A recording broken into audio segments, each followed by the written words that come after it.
Okay, I started out in a big six firm more years ago than I want to mention a lot of times, and in consulting, and saw very big projects from immediately coming out of college. I mean, multi-million and billion-dollar projects and things like that, and saw the inside workings of consulting. And moving forward, I then went to a smaller company, and we had there were some similarities, but there was obviously some difference when you're a boutique consulting firm versus a huge, kind of big six thing. As I moved forward, I ended up. This actually got me into. Now we're starting to move into the time of the .com burst and things like that. So I ended up working with a lot of startups.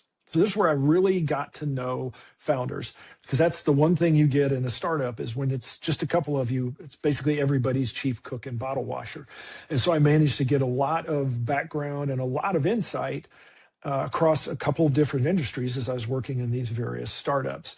And one of the things I found as I went through those first, those formative years of my career was that very often people they get into projects and they haven't really spent the time up front with the design, the requirements, the things that software development tells us we should do, but often we skip because we feel like it isn't that important. Or even if we don't do good enough with it. Do you have a question?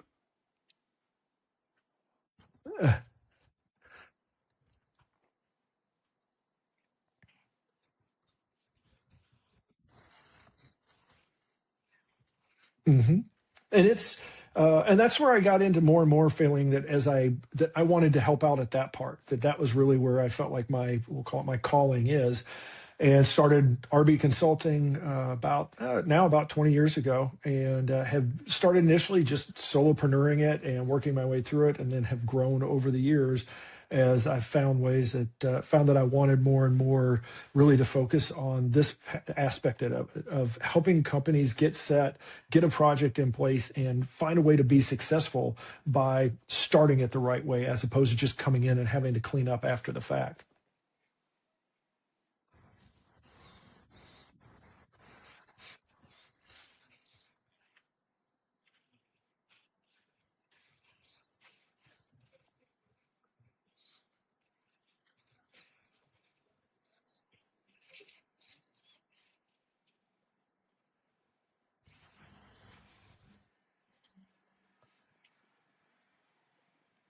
I think I refer to it as there's a phase in a business that is going from survival to growth. And I think everybody that's been a founder, everybody that's in a startup of a business knows that, I think it resonates is there's that period where you're just trying to like get customers in the door. You're just doing whatever you can. The answer often is just like, let's just get it done, not necessarily the best way or the cleanest way. And you just grab the nearest tool, the nearest way to solve the problem.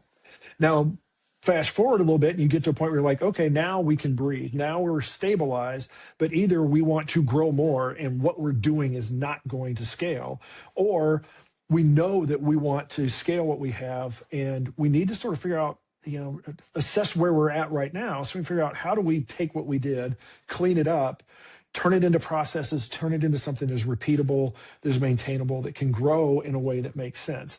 That is where every founder, I think, when you get to that point, you're very open to give me suggestions. How do we do this? How do we move forward?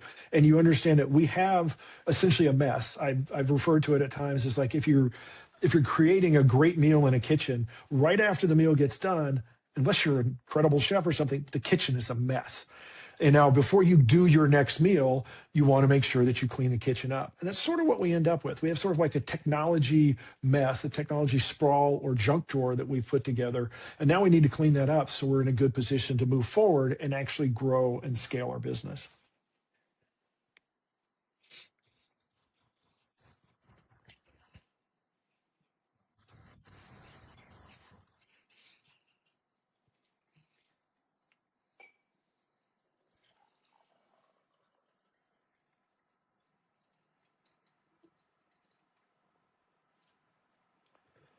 Yeah, all of that is part of an assessment. Is there's sometimes there's a lot of stuff there's that stuff that wasn't finished or isn't fully used that you don't need. Sometimes there's some things that, oh, that's almost there. We need to finish it. Sometimes you need to just look at everything and say, when we started this a couple of years ago, times have moved forward and we can, most of what made sense then, we need to upgrade or enhance or move to a different solution now because the world has moved on.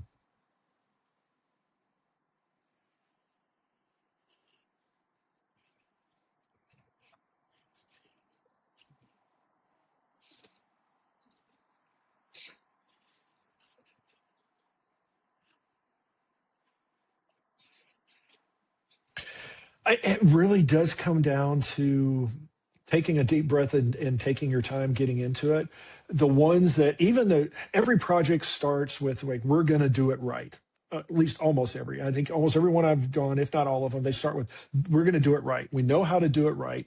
We are going to follow the rules and do this correctly, and then it starts. It's like, what was it?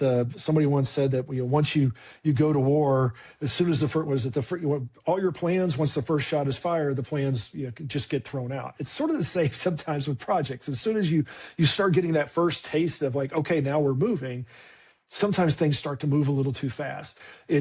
It can show up as early as gathering requirements and designs where it's like, well, yeah, we've got most of the requirements. I know we could probably spend more time on it, but let's not. We'll take that. We can handle that later, further down the road. So things get kicked down the road.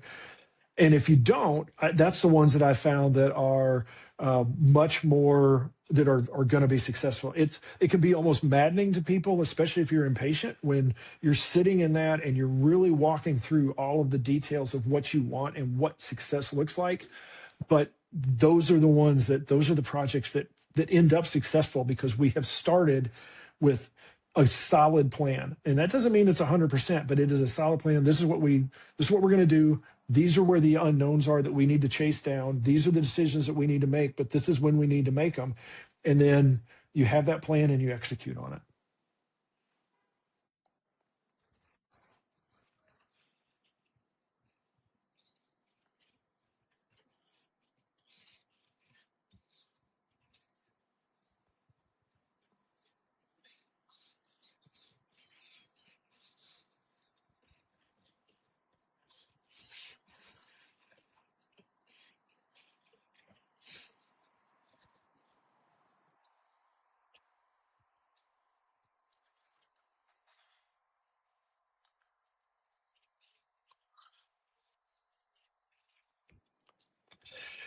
Um, it definitely